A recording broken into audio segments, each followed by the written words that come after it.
Aloha. Welcome to the Dawn of Prophecy this Thursday, October 29th, 2015, right at the end of October, the Overcomer October, and the urgency of convergency as prophecies are coming to pass simultaneously right before our very eyes. It's about to go boom, ka-Jesus. Today's breaking prophetic news, we're going to take a quick look at how today's news headlines fulfills yesteryear's biblical prophecies as war moves develop between us, the U.S. and China, as well as the U.S. and Russia. But first, on Monday, a 7.5 magnitude earthquake struck Pakistan. 260 plus people died reportedly, and another 1,800 people were injured. Over 1,100 homes destroyed. And because resources are very limited because of this year's monsoon and flood season, it wiped out many of the resources like tents that are available. If you imagine 11,000 homes are wiped out and they have about 70 tents available. Many children are sleeping under the open sky in freezing sub-zero temperatures. Please pray for the people of Pakistan.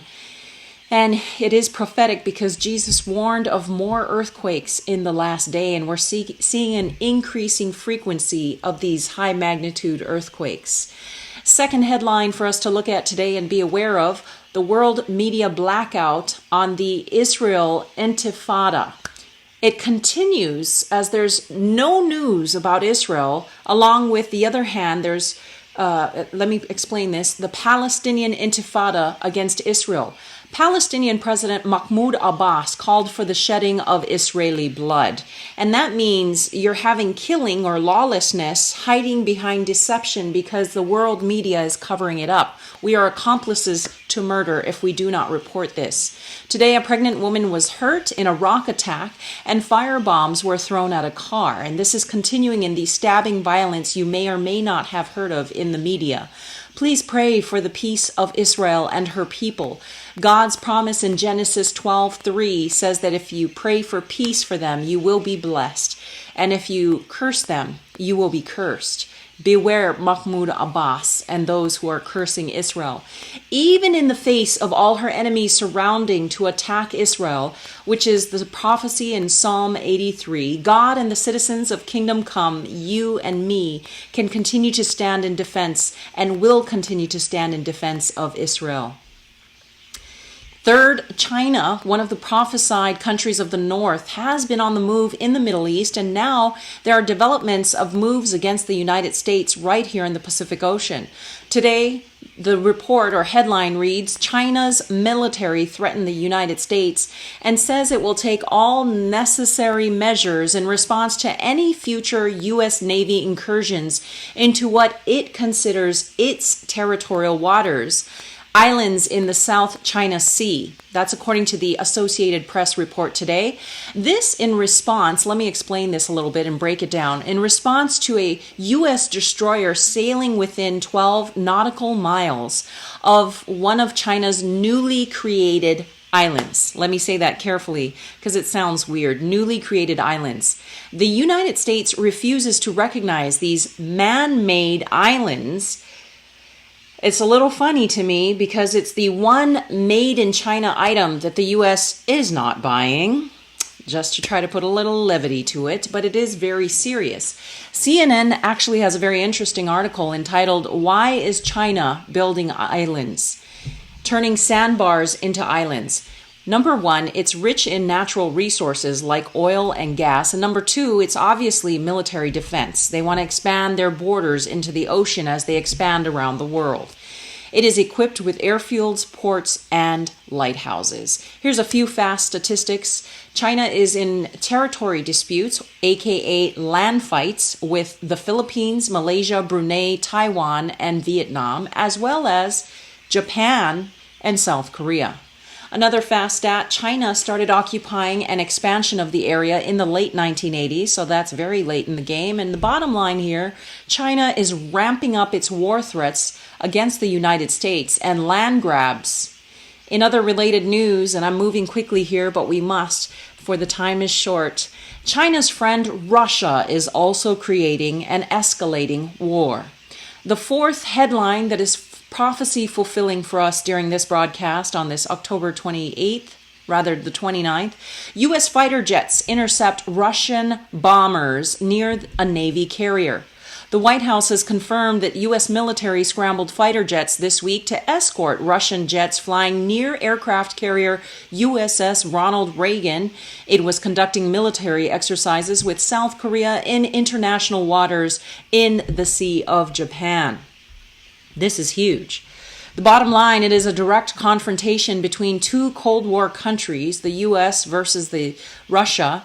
So not only are we at opposing ends in the Middle East, where Russia is supporting Syria, and we, the United States, support Syrian rebels, but now Russia is testing the United States on the opposite end of the world, in the Pacific Ocean, our own backyard. And in one more interesting and related headline, the New York Times reported Sunday that Russian spy ships are aggressively operating near important transatlantic data cables. Shocking and surprising, and maybe not. A major concern for American military and intelligence, as these data cables carry almost all global internet communication. Can you imagine? You now ask why Russian spy ships are sitting right next to these cables, possibly a pending attack where Russia will cut the cables and thereby cut communications for the United States. Something to consider. Finally, a more personal story. A Washington State football coach who refuses to stop praying has been placed on administrative leave today, pending further investigation. Coach Joe Kennedy was warned to stop praying on the 50-yard line after each game and was threatened with disciplinary action and potential firing. Coach Kennedy goes there to pray by himself. Students and players usually join him voluntarily. Coach was inspired to pray there in 2008 after watching the film Facing the Giants, and he said he wanted to inspire his students to greatness. Now, he's facing a giant legal action and disciplinary legislation or disciplinary actions, but wants to continue to inspire his players to stand for God against the Goliaths. Go Team God. And I'm praying for you, Coach Joe Kennedy. To wrap it all up today, it is Overcomer October. Romans 12:21 says, "Do not be overcome by evil, but overcome evil by doing good," or with good. As we recap, we realize that China is moving in major ways, not just in the Middle East, but also in the Pacific and taking territory. So is Russia doing the same thing in the Middle East as well as in the Pacific. And these two countries are working hand in hand. Not only that, but the Intifada against Israel continues, as well as the media blackout, and the spirit of lawlessness and deception continue to work hand in hand to hide these crimes against humanity and against you and I.